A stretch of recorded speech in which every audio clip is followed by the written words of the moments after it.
Hey everyone, this is PrinceWatercress, and welcome to a brand new Let's Play. This time around, it is Tom Mason's Dinosaurs for Hire for the Sega Genesis. This game was only released in the States. This did not come out in Europe or in Japan. And it is based on the Malibu Comics comic of the same name. Started out life on Eternity Comics, which soon became an imprint of Malibu. On Eternity, it went for 9 issues before being canceled. And then once Eternity became part of Malibu, it went for a whole year between February 1993 and February 1994 before being canceled once again. And since then, there's been no other Dinosaur for Hire comics, and we're just gonna keep getting the same lousy demo where the computer does not play the game very well and only plays it for like 10 seconds. So if you couldn't already tell, this is one of those Contra-style games where you run and jump and aim a gun and fire at everything. And it is known for being a hard game at points, especially early on. And this one's pretty infamous. It's one of the more infamous, underrated games in the Sega Genesis library just because of how 1990s it is.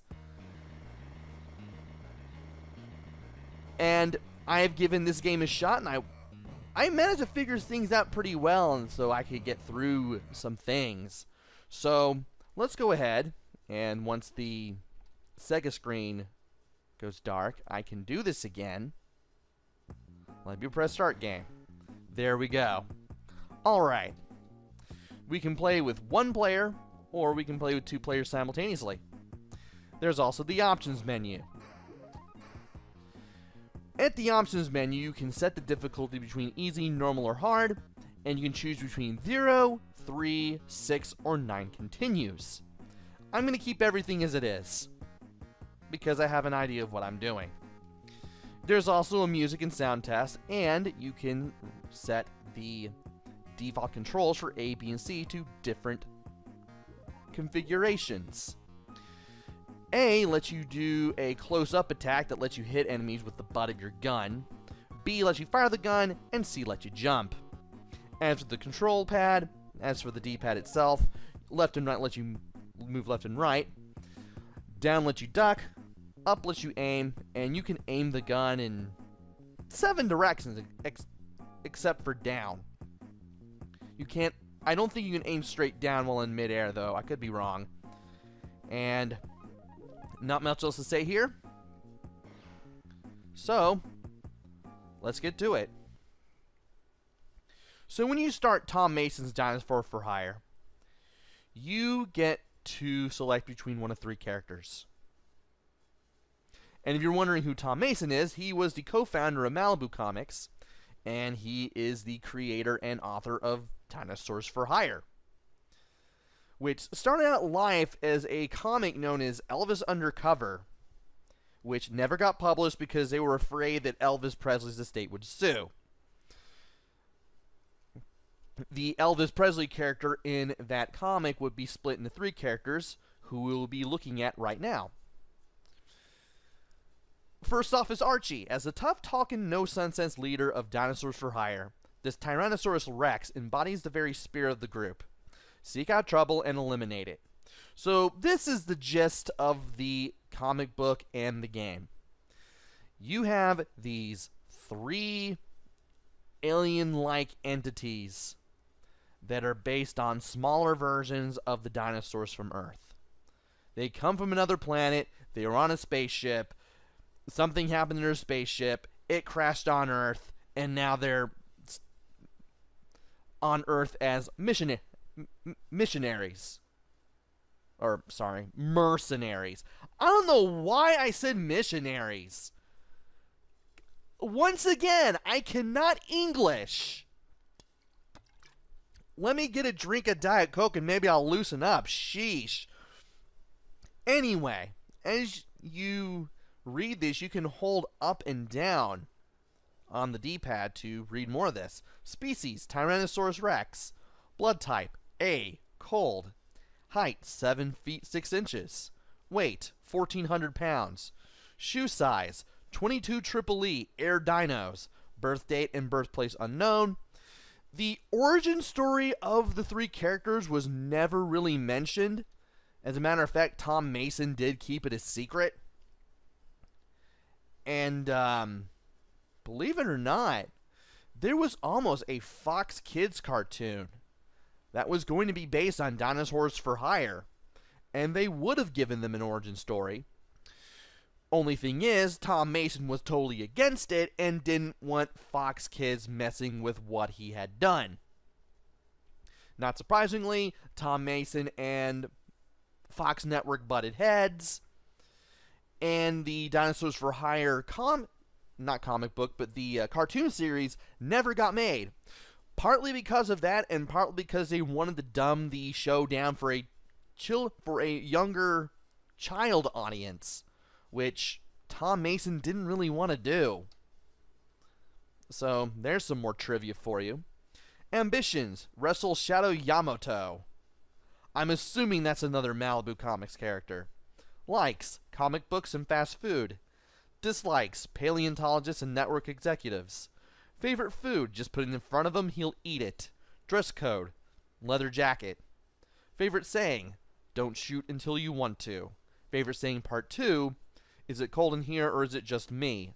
Favorite song: California Girls. Favorite TV show: Face the Nation. Favorite movie: King Kong. Favorite sport: miniature golf. Last book read: Jurassic Park by Michael Crichton. And weakness: you've gotta be kidding. And then there's Lorenzo. Lorenzo, a Triceratops, is a group snob, a lover of fine food, fine wine, and fine clothing. An endless supply of hand-tailored Hawaiian shirts keeps him from having to wear the same one twice. Does anyone know how to get bloodstains out of silk? Species: Triceratops. Blood type: AB, cold. Height: 6 feet 11 inches. Weight: 1,375 pounds. Give or take a cheeseburger. Shoe size: 19 EEE Air Dinos. Birth date and birthplace are unknown. Ambitions are a perfectly stocked wine cellar, a Chinese silk robe, and handcrafted action figures. Likes: Chun-Li, video games, and X-Mutants comic books. Another Malibu Comics reference. Dislikes: Ken, Ryu, and lawyers. Apparently Lorenzo is a Street Fighter fan. Favorite food: chili, Velveeta, and Pez. Dress code: Hawaiian shirt, no polyester. Favorite saying: can we stop along the way? I'm hungry. Favorite saying part 2: it's my favorite wine, the one with Elvis's picture on the label. Interesting reference to Elvis Undercover, methinks. Favorite TV show: Face the Nation. Favorite movie: The Sound of Music. He likes to shoot at the screen. Favorite sport: boxing. Weakness: girls and fast cars. And then there's Reese the Stegosaurus. The reason why you have a T-Rex, a Triceratops, and a Stegosaurus as the three characters is because they were the most popularly known dinosaurs at the time. The comic was made back in 1988, and then it was brought back in the mid-90s from 1993 to 1994, and, well, when they brought it back, the characters were kind of kept intact. Reese, the one-eyed Stegosaurus, is a wild card. Uncontrollable to the point of hysteria, there's no telling what he'll do next. Not one for efficiency, he'll use a cannon to swat a fly. Species: Stegosaurus. Blood type: O, cold. Height: 7 feet 2 inches. Weight: 1,500 pounds. Shoe size: 26 EEEE plus Air Dinos. Brain: size of a walnut. Well, of course, because he's a Stegosaurus. Birth date and birthplace are unknown, just like the other two characters, because, again, origin story was never, ever really revealed, and it's been so long since there's been a Dinosaur for Hire comic.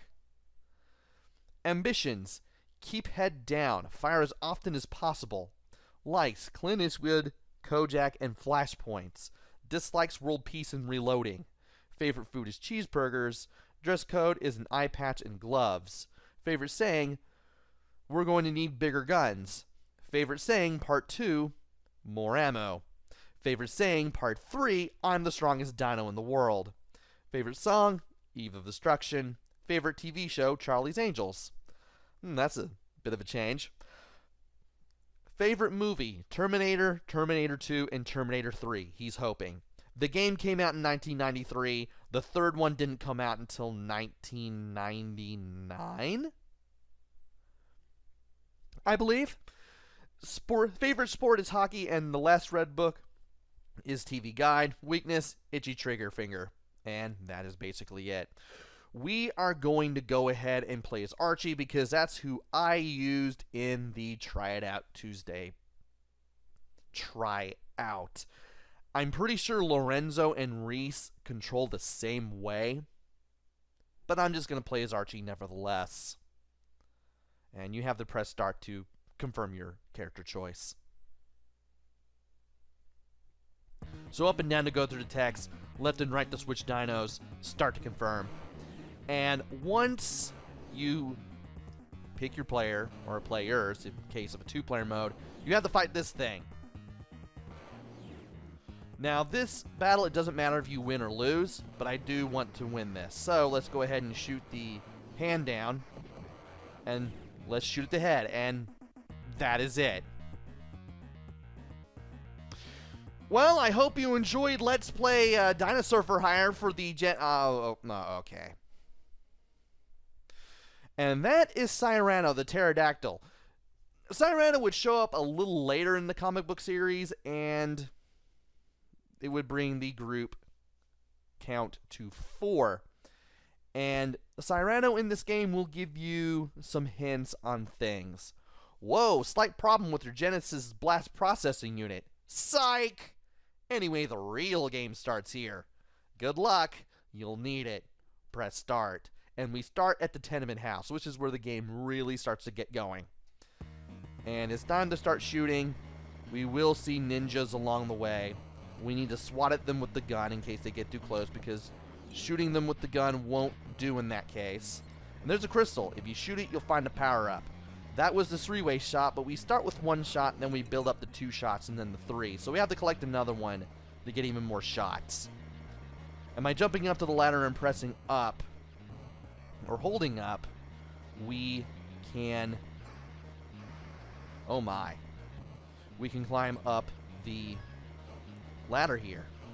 And I wanted to make sure that I shot down that crystal so that way I could get the 3-way shot to its fullest. Also, some of these windows will explode and there will be guys with flamethrowers. You want to take them out as early as possible. Thankfully, they only fire once, and I don't think they really fire again. Then you want to make your way to the top of the building. You want to deal with the enemies as they show up here. And then you want to make your way over to the other side of the building here. That is health. That is a full health refill. You want that. And if we climb down here, we have a big fireball, which makes our shots bigger. I should mention the HUD in the bottom of the screen before I really do anything, because we're about to face our first boss-like enemy. Player 1's info is on the lower left. Player 2's info is on the lower right.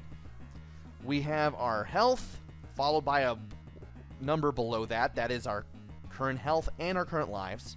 To the right is our current amount of mega bombs. You press A, B, and C at the same time, and you shoot at a screen-clearing bomb. And below that is your score. If you score enough points, you will get an extra life, although you will find some along the way.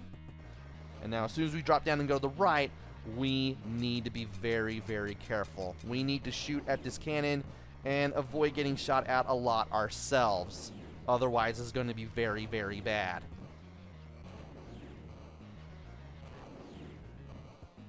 And I know that I'm getting hit a lot, but we did it. We'll get some health eventually.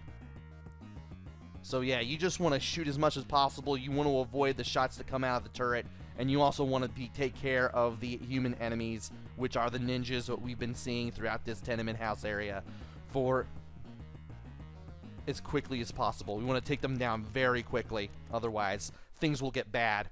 And now it's time for Subway Part A. So we got some new enemies here. We need to watch out for them. We have teens throwing Molotov cocktails. We have roaches that will spit acid at us. There will be parts of the subway that will come down and shock us. And there will also be these cars that will also try to blow us up. You can hold down and press C to drop down. And if you hold up and press C, you'll go back down to the lower area. You really want to take care of these cars as quickly as possible. Because, one, you need the points. And two, they will be nasty if you do not take care of them. And I really needed that health. Thankfully, as long as you don't die at the tenement house, you'll have more than enough and more powerful ammo than you would than if you did die. And you'll definitely have an edge against everything that's trying to kill you here. Obviously. Also, you want to make sure that there is not a column in your way before you jump up or down, preferably up. And yeah, if you follow the cars as they shoot, you won't get hit very much by them.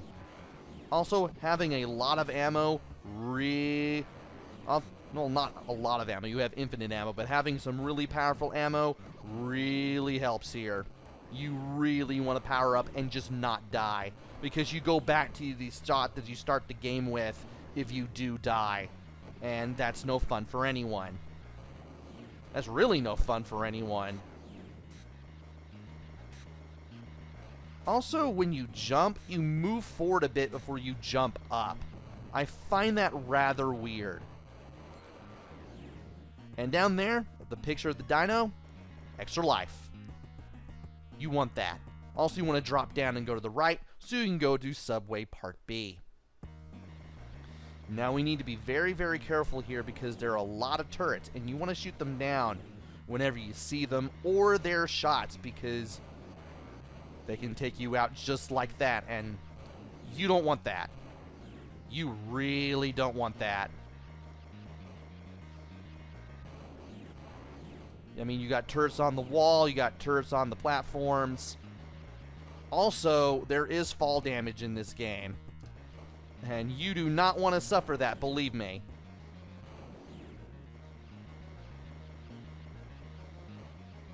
Yeah, if you fall too far down, you do get hurt.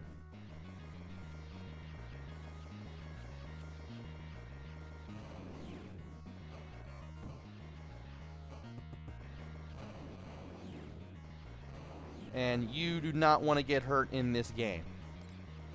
At least not a whole lot. I do want to get that shield, though. Yeah, the dinosaur footprint with the shield, with the S on it. The dinosaur footprint with the S on it is the shield. You do want to get that.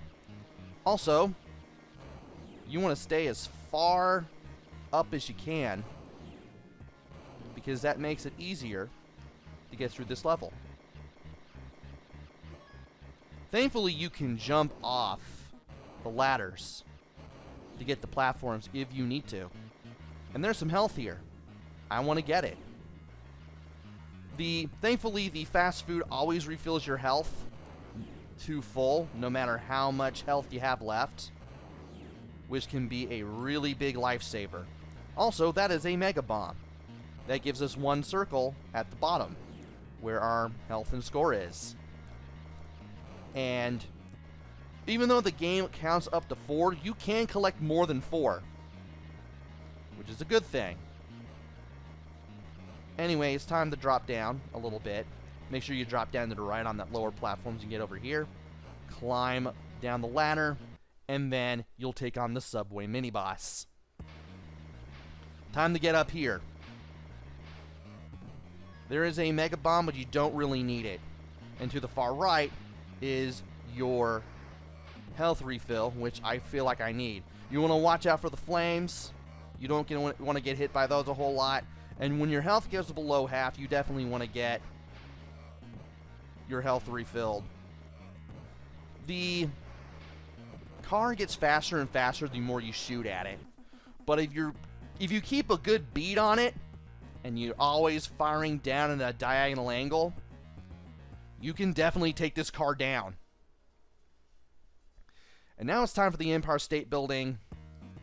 And I do not like the fact that your health does not get refilled when you go over here.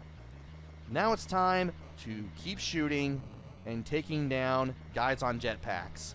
These guys will hurt. Be ready to aim straight ahead so that way you can more easily take care of these guys when they do show up from below. Or not from below, but from above.